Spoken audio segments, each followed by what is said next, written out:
మతానికి, ఒక దేశానికి, ఒక ప్రాంతానికి, ఒక వ్యక్తికి కాదు.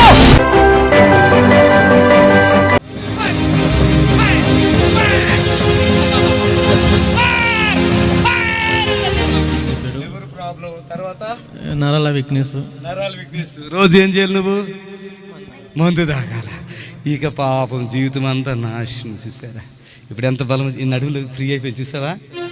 మేము ఛాతులు కూడా మంట బాధ ఫ్రీ అయిపోయి చూసావా? నడుము నొప్పులు కూడా వెళ్ళిపోయినాయి. ఆమె అల్లెలు చెప్పండి. ఎన్ని సంవత్సరాలకి ఈ బాధలు పడుతున్నాం? ఎంతకాలంగా? 4 సంవత్సరాలు. ఈయన ఒక ఏరియాలో వార్డ్ నెంబరు జెసిపి ఉండే, ఒక టిప్పర్ ఉండే. ఇప్పుడు ఎట్లా ఉండే మీ అబ్బాయి? ఎట్లా బాగున్నాడు అబ్బాయి? నడుములో ఈ ఛాతులు చాలా బాధ ఉంది బాబు. ఈయన భార్య, ఏడుసులు, పిల్లలు ఎంతమంది? చిన్న పిల్ల, ఒక బాబు ఒక పాప. ఇక్కడికి వచ్చినప్పుడు కూర్చోలేకపోయాడు అక్కడ కదా. 2 రోజులు వచ్చినప్పుడు కూర్చోలేకపోయినా, చాలా ఇబ్బంది పోయాడు. ఇక డాక్టర్ చెప్పాడు, ఇక నువ్వు బతికినంతకాలం తాగరా బాబు అని. ఎందుకంటే నరాలు వీక్నెస్, వైబ్రేషన్ అన్నట్టు ఇట్లా గడగడగడ వణిపోతున్నారు. కూర్చుంటానికి శక్తి లేనివాడు 2వ వారంలో దేవుడు కూర్చోలేక ఇప్పుడు ఆమె చపలు కొట్టండి ఆపొద్దు అసలు. డాక్టర్ మించిన పరమ డాక్టర్ మన దేవుడు. ఆమె డాక్టర్ మించిన పరమ డాక్టర్. హల్లెలూయా. ప్రతి శనివారం కూడా ఇక్కడ స్వస్థతలు జరుగుతున్నాయి. పోయిన వారానికి ఈ వారానికి ఎంత మార్పు. ఆమె నార్మల్గా వచ్చేస్తున్నారు. చప్పలు కొట్టి గట్టిగా. రూపం కూడా మారిపోయింది. హల్లెలూయా, థ్యాంక్ యూ జీసస్. ముఖం కూడా మారిపోయింది. ఆమేన్. కాలు నడక. పోయిన వారం వీడియో నా దగ్గర ఉంది. ఇలా పట్టుకుని వచ్చావు కదమ్మా? పట్టుకొని వచ్చినాను. అయితే అప్పటికి 2 రోజులు అయితే ఆయుర్వేద మందులు ఎక్కడెక్కడో వాడిను. కానీ ఈ వారం అంతా బాధ కలిగింది, నొప్పి వచ్చింది, గ్యాస్ పట్టింది, చాలా ఇబ్బంది పడ్డాను. నిన్నంతా కూడా నరకం అనుభవించినా కానీ నేను ఒక్క ట్యాబ్లెట్ వేసుకోలేదు. మా పిల్లలు, మా వారు కూడా బతిమలాడినారు, మీరు ట్యాబ్లెట్ వేసుకోమని నేను ఇంటి నుంచి వెళ్ళిపోతానన్నా అనేసరికి వాళ్ళు అడగలేదు. ఈ వారం ఒక్క ట్యాబ్లెట్ నేను వేసుకోలేదు. రోజుకి 14 ట్యాబ్లెట్లు వేసుకుంటా నేను. రోజుకి 14 ట్యాబ్లెట్లు వేసుకుంటా. ఎంత జ్వరం కూడా లేదు. అప్పుడు నేను పోయిన వారం ఉన్నాను కదా, వాపులు ఉండండి అనకూడదు ఆ మాట. నేను ఇగో అక్కడే చెట్టు కింద ఇలా పడిపోయిందండి పాపం.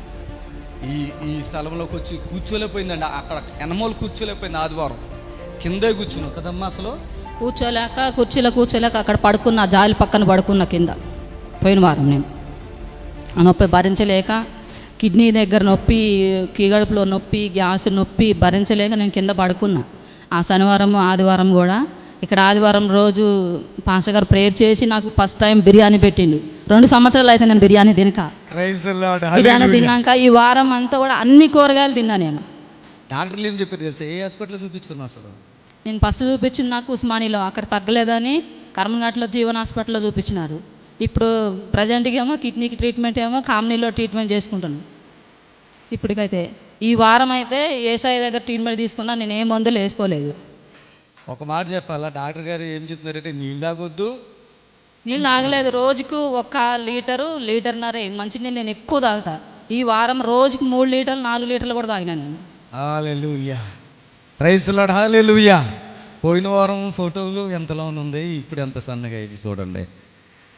నీరు వచ్చి మనిషికి కాళ్ళు కదపలేక భర్త అన్నాడు, ఏమైనా టీవీ స్పాన్సర్ చేసుకుంటే అయ్యా నేను ఇప్పుడు నా పరిస్థితి 2 లక్షల దాకా ఖర్చు పెట్టాను నా భార్యకి, నా కుటుంబంలో సమాధానం లేదు, నా భార్యకి ఆరోగ్యం లేదు, మా పరిస్థితి ఏమీ బాగోలేదయ్యా అని చెప్పాడు. పర్లేదయ్యా, నేను ప్రార్థన చేస్తాను. నేను చెప్పినది ఏదైతే చెప్పానో అదే జరుగుతుంది. నీకు దరిద్రం పోతే ఇక్కడికి రావాలి, నీకు ఆర్థికంగా మానసికంగా ఈమె అయితే టాబ్లెట్ వేసుకోకుండా నేను చేస్తాను, ఇన్ని టాబ్లెట్లు కూడా అవసరమే లేదని చెప్పడం జరిగింది. చాలా బాధతో భర్త ఉన్నాడు, కుమారుడు వచ్చారు ఈ స్థలంలోకి. ఈ బిడ్డ అయితే నిజంగా ఈ స్థలంలోకి రాకపోతే ఇంకా ఏమవుతుండేనో. మనిషి ప్రాణం మనం చెప్పలేం. నిలబడతా కానీ మాట్లాడటానికి లేదు, నేను నడవలేకపోతుంది, మాట్లాడలేకపోతుంది. అలాంటి బిడ్డ ఈరోజు డైరెక్ట్గా చర్చికి పైకి వచ్చేసింది. చప్పలు కొట్టి ప్రభుని మహిమ పరుద్దాం. ఆమేన్, ఆమేన్, హల్లెలూయా. గొప్ప దేవుడు అండి, గొప్ప దేవుడు, ఆశ్చర్యకరుడు. ఏదైతే మాటిస్తున్నామో అదే జరుగుతుంది, ఏదైతే జరుగుతుందో అదే మాట ఇవ్వగలుగుతున్నాం, అది దేవునికి మహిమ. ఈరోజు చాలామంది బిడ్డలు హాస్పిటల్ చుట్టూరు, కుటుంబంతా హాస్పిటల్ చుట్టూ దిగి కష్టమంతా తీసుకెళ్ళి హాస్పిటల్లో పెట్టి ఆఖరికి స్వస్థత లేకుండా వచ్చిన బిడ్డలకు ఇక్కడ ఆదరణ ఖచ్చితంగా దొరుకుతుంది. ఆమేన్, హల్లెలూయా. ఇప్పటికి 8 నెలల నుంచే నాకైతే పిల్లలు కానీ నా భర్త కానీ నేను పుట్టినప్పుడు వీళ్ళని ఎట్లా సాకినారో నన్ను అట్లా సాదారు. జాగ్రత్తగా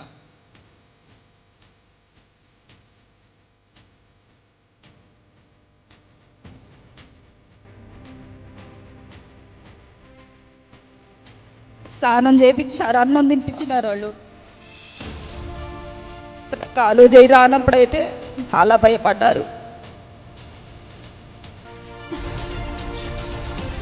పక్షవాతము ఇక స్టార్ట్ అన్నట్టుగా ఉందా? నేను పక్షవాతమే అనుకున్నా. అందరూ అదే అన్నారు. ఎట్లుంది ఇప్పుడు? ఇంట్లో పని అంతా చేసుకుంటుందా?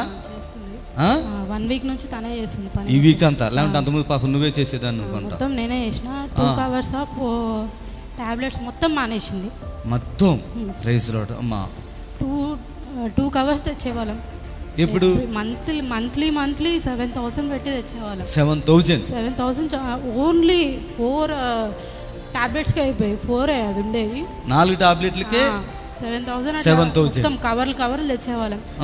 2 కవర్లు కూడా ఈ వారంలో ఒక్కసారి కూడా వేసుకోలేదు. ఆమేన్, హల్లెలూయా. దేవునికి మహిమ కలుగాక. ఆమేన్, హల్లెలూయా. నిజంగా మరి తండ్రి చేసే కార్యాలండి. ఇది ఏ మనుషుడు ఇలా చెప్పలేడేమో నేను అనుకుంటున్నాను. ఎంత పెద్ద సమస్యనైనా చిటికలో ప్రభు నామములో అది వెళ్ళిపోతుంది. ఆయనకే మహిమ కలుగును గాక. లాక్డౌన్ టైంలో ఈయన ఆటో నడిపించుకోవడం ఒక దొరసాన్ని.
అయ్యయ్య 2,50,000 పెట్టావా?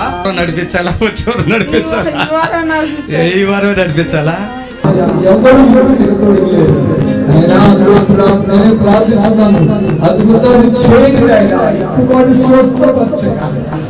హల్లెలూయా. వాళ్ళందరూ పరిశుద్ధాత్మను పొందుకున్నారు. ఈ రోజు నాడు చాలా మందికి పరిశుద్ధాత్మను పొందుకోమన్నప్పుడు, ఆ పరిశుద్ధాత్మ గురించి మాట్లాడినప్పుడు కొంతమంది సరిగా వినరు, దాని గురించి, ఆ విషయాన్ని గురించి పెద్ద ఆలోచన చేయరు.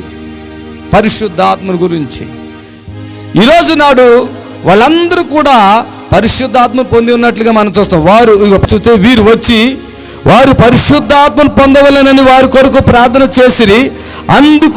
అంతకు ముందు వారిలో ఎవరి మీదను ఆయన దిగి ఉండలేదు. వారు ప్రభువైన యేసు నామమున బాప్తిస్మం మాత్రమే పొంది ఉన్నారు. ప్రియులారా గమనించండి. ఎప్పుడైతే వీళ్ళు ప్రార్థన చేశారో పరిశుద్ధాత్మ వాళ్ళ మీదకి వచ్చేసింది. చప్పట్లు కొట్టండి గట్టిగా. ఆమేన్, హల్లెలూయా. ప్రియులారా, ఇద్దరు ఏకీభవించి భూలోకంలో దేన్నైతే బంధిస్తారో పరలోకంలో కూడా అది బంధించబడుతుందంట. ఈ భూలోకంలో దేన్నైతే విప్పుతారో పరలోకములో కూడా అది విప్పబడుతుందంట. ఇద్దరు ఏకీభవించి ప్రార్థన చేస్తున్నప్పుడు దేవుడు విని పరలోకములో నుండి విని వాళ్ళు చేసే ప్రార్థనకు ఆయన దానిని సరే అంటాడంట. దేవునికి మహిమ కలుగును గాక. ఆమేన్. హల్లెలూయా, హల్లెలూయా. ఇద్దరు అందుకనే పేతురు యోహానుకి బలే వాళ్ళిద్దరు కూడా ఇద్దరు మనసులు ఒకటే. సేవలో కూడా అండి, సేవ చేసేటప్పుడు భార్య భర్త మనసు ఒకటైతేనే అక్కడ ఆత్మకార్యాలు జరుగుతాయి. కొంతమంది దేవుడు ఒక్కొక్కరిని వాడుకుంటూ ఉంటాడు. ఒకవేళ భర్తను వాడుకుంటే కొంతమంది భార్యలు సహకరిస్తారు, కొంతమంది భార్యలు తిరస్కరిస్తూ ఉంటారు.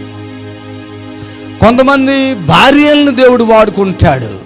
ఆ భర్త వాళ్ళకి ప్రార్థన చేయొద్దు, వీళ్ళకి ప్రార్థన చేయొద్దు, అక్కడ వెళ్ళొద్దు అంటూ ఉంటాడు. ఇవన్నీ మన జీవితంలో జరుగుతున్న విషయాలు. ఇరువురు కలిసి ఏకీభవించి ప్రార్థన చేస్తే ఎన్నో అద్భుతాలు జరుగుతాయి, ఎన్నో విడుదలలు వస్తాయి, ఎన్నో విడుదలలు వస్తాయి. అలాగే ఇక్కడ వచ్చిన విశ్వాసులు కూడా సేవకుడితో కలిసి ఏకీభవిస్తే అక్కడ ఆత్మకార్యాలు జరుగుతాయి. అక్కడ ఇక్కడ ఒక సంగీతం వాయించేవాళ్ళే కానీ, ఒక కెమెరాలు చూసేవాళ్ళే కానీ, లేదంటే ఈ కార్యక్రమాలని వెనక ముందు ఈ కార్యక్రమాలు జరిగించేవాళ్ళు అందరూ ఒక ఏక మనస్సు ఉంటేనే ఆత్మకార్యాలు జరుగుతాయి. పేతురు యోహాను అలా కొన్ని స్థలాలకు వెళ్ళినప్పుడు ఆ స్థలాలలో దేవుని ఆత్మకార్యాలు అలా జరిగాయి. హల్లెలూయా. చూడండి, ఇక్కడ సహోదరులు ఐక్యతతో నివసించుట ఎంత మేలు, ఎంత. అందుకనే ఇక్కడ చూడండి, ఇక్కడ అపోస్తుల కార్యం 14:7 చదవండి. ఇక్కడ బలహీన పాదములు గల ఒకడుండెను, అతడు పుట్టినది మొదలుకొని కుంటివాడై ఎన్నడూను నడవలేక కూర్చుండివాడు. అతడు పౌలు మాట్లాడుట వినెను. పౌలు అతని వైపు తేరి చూచి స్వస్థత పొందుటకు అతనికి విశ్వాసము లేదని గ్రహించి నీ పాదములు మోపి సరిగా నిలుమని బిగ్గరగా చెప్పినప్పుడు గంతులు వేసి నడవసాగెను. హల్లెలూయా. ఇలా గమనించండి, లుస్త్రాలో ఒక అద్భుతం అపోస్తలుడైన పౌలు ద్వారా జరిగింది. ఏంటి అంటే, ఇక్కడ బలహీనమైన పాదములు గల ఒకడుండేనంట. బలహీనమైన పాదాలు. చాలా మంది బిడ్డలకి ప్రియులారా గమనించండి, ఈ శరీరం అంతా బాగానే ఉంది కానీ పాదాలు రెండు అతనికి పనిచేయట్లే, బలహీనంగా ఉన్నాయి. అంటే శరీరం అంతా బాగుంది, ఆ పాదాలు మాత్రం కాళ్ళు వేసేసరికి అవి ఇలా ముడిచిపోతున్నట్లుగా ఉన్నాయి. బలహీనమైపోయి మెత్తగా ఉన్నాయి. ఆమేన్. హల్లెలూయా. మెత్తబడిపోయినాయి. అయితే పౌలు అక్కడ ఉన్నాడు. దేవుని బిడ్డలారా గమనించండి, ఆ పౌలు అతను చూసినప్పుడు అతనిలో ఒక విశ్వాసం ఆ పౌలు కనపడుతుంది. ఏమనంటే, ఇతడు ఆ పాదములు ఎప్పుడైతే అతనికి ఆ మెత్తబడిపోయి ఉన్నటువంటి పాదములు కలిగినటువంటి వాడుగా ఉన్నాడు చూడండి, అతనికి చాలా ఆశ, నమ్మకం.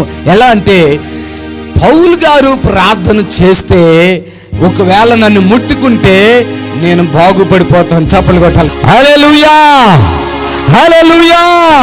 నన్ను బాగు చేస్తాడన్నట్లుగా ఆశతో విశ్వాసంతో ఉన్నాడు. హల్లెలూయా. చాలా మంది అక్కడ ఉన్నారు.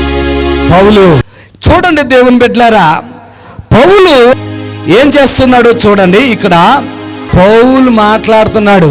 అక్కడ చదవండి, అక్కడ పౌలు ఇలా మాట్లాడుతున్నాడు. పౌలు మాట్లాడుట వినెను. పౌలు అతని వైపు తేరి చూసి స్వస్థత పొందుటకు అతనికి విశ్వాసము. చూడండి, స్వస్థత పొందటానికి అతను విశ్వాసముండెనని గ్రహించి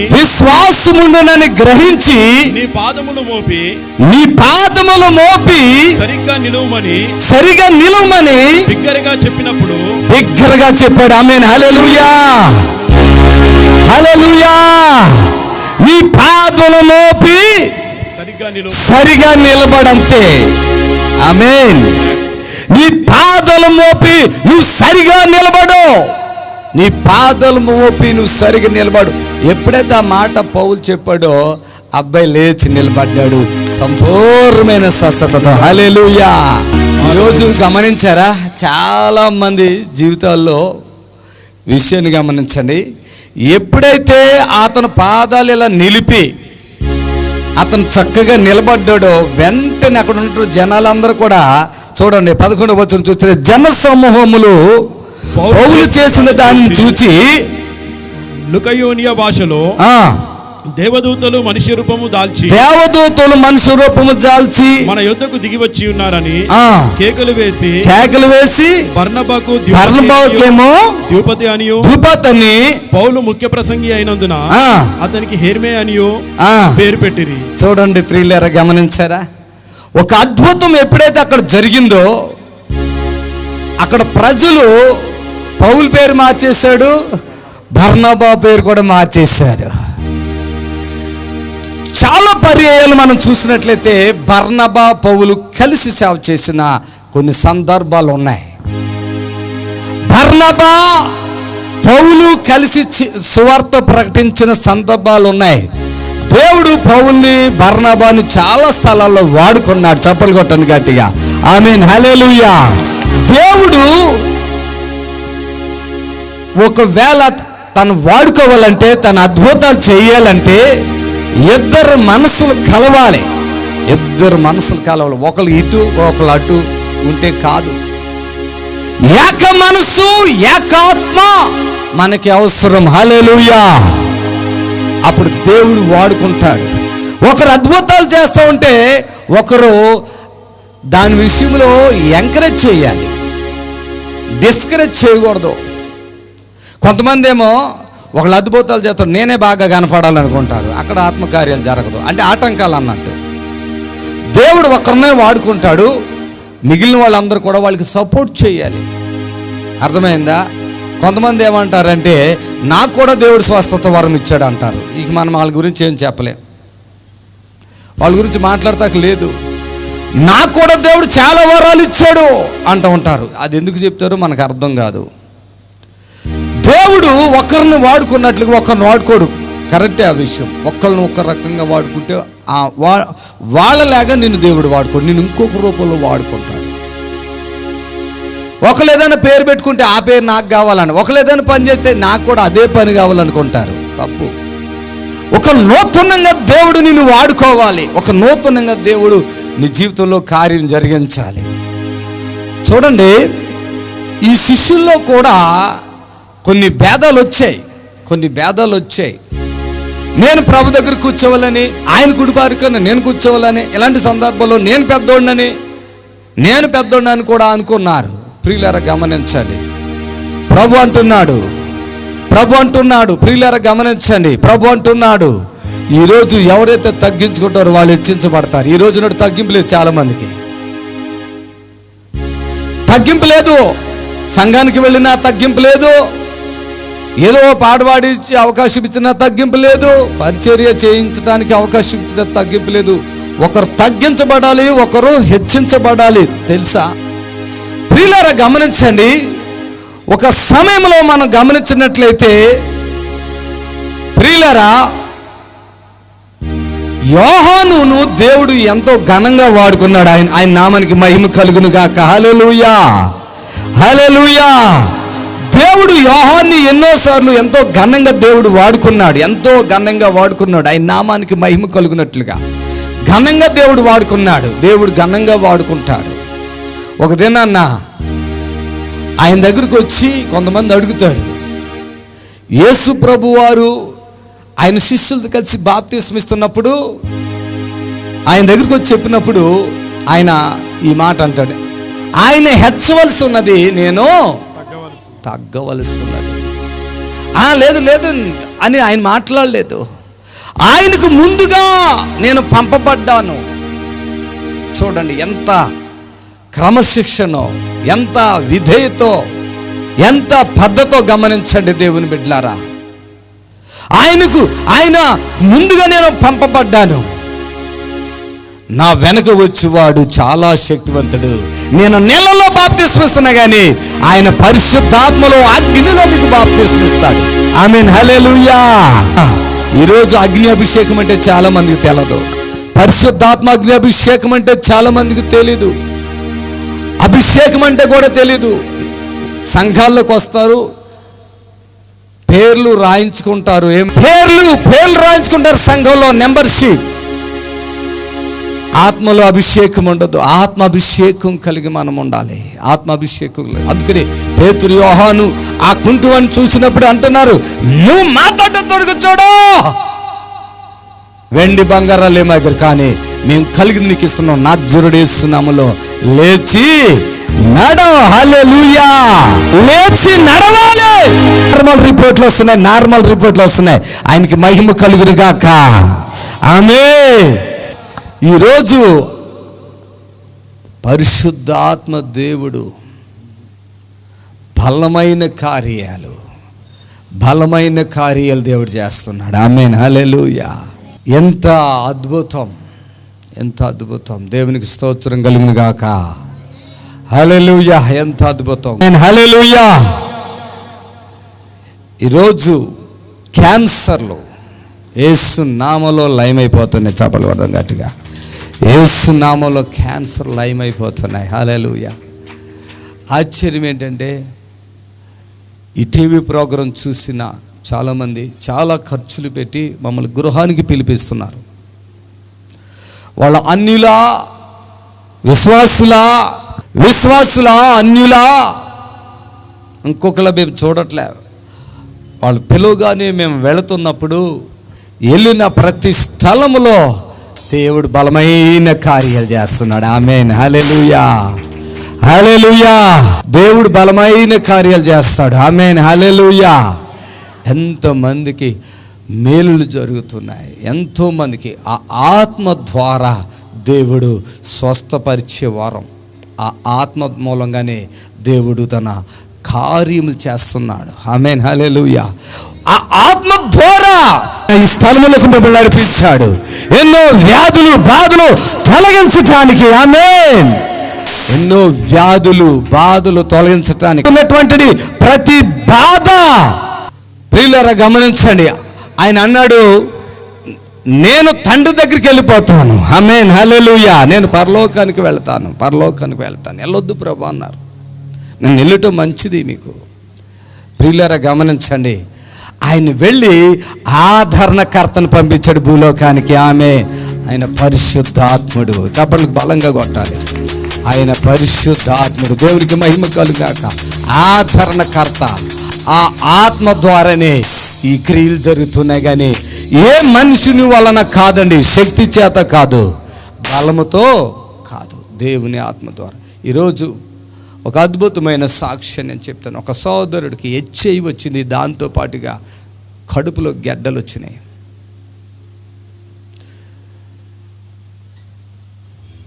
ఒక సోదరి సేవ చేస్తుంది ఇక్కడే దగ్గరలోనే. ఆమె పలానా స్థలములో దైవజనుడు ఉన్నాడు, వెళ్ళండి. ఆయన ప్రార్థన చేస్తే అద్భుతం జరుగుతుంది. అప్పటికే ఒక్కగానొక్క కుమారుడు. ఆయన ఆశలన్నీ పోయినాక హాస్పిటల్ తిరిగారు. కడుపులో గెడ్డలు ఉన్నాయి. దానివల్ల ఆపరేషన్ చేస్తే కూడా ఈయన చనిపోతాడని చెప్పారు. దాంతోపాటు HIV కూడా ఉంది ఆయనకి. ఒక్కడే కొడుకు, యవ్వనస్తుడు.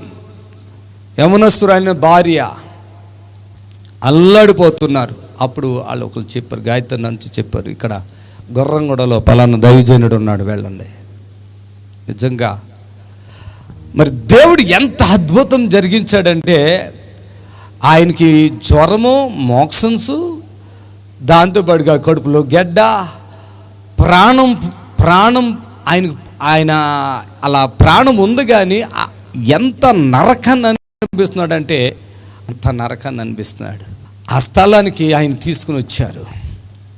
ఆహారం పోవట్లే. ఇంత ఆహారం తీసుకున్నా, ఇన్ని పాలు తీసుకున్నా కూడా వామిటింగ్స్ అయిపోతున్నాయి. అలాంటిది భయంకరమైన సిచ్యువేషన్. ప్రియులారా గమనించండి. ఆ స్థలానికి తీసుకురాబడినప్పుడు నేను చిన్న ప్రార్థన చేసి, ఆయిల్ నోట్లు వేసి చిన్న ప్రార్థన చేశాను. దేవుడు ఆయన్ని స్వస్థపరిచాడు. దేవుడు ఆయన్ని స్వస్థపరిచాడు. ఎంత ఎంత అద్భుతం. హల్లెలూయా. హల్లెలూయా. సన్నగా అయిపోయాడు.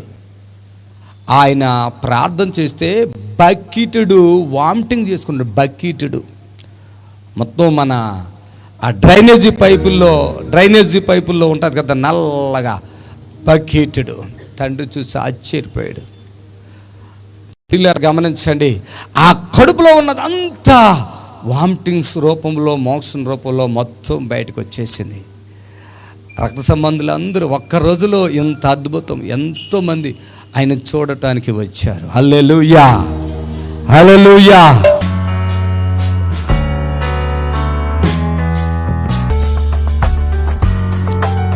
దైవజనుల యొక్క సందేశములను మరియు యేసు ఆశ్రయపురం నందు జరుగుచున్న అద్భుత సాక్ష్యములను మరలా వీక్షించాలనుకునే ఎడల మా యూట్యూబ్ ఛానల్ నందు బిఎస్ఆర్ మినిస్ట్రీస్ అని టైప్ చేసి సబ్స్క్రైబ్ అవ్వాల్సిందిగా కోరుచున్నాం.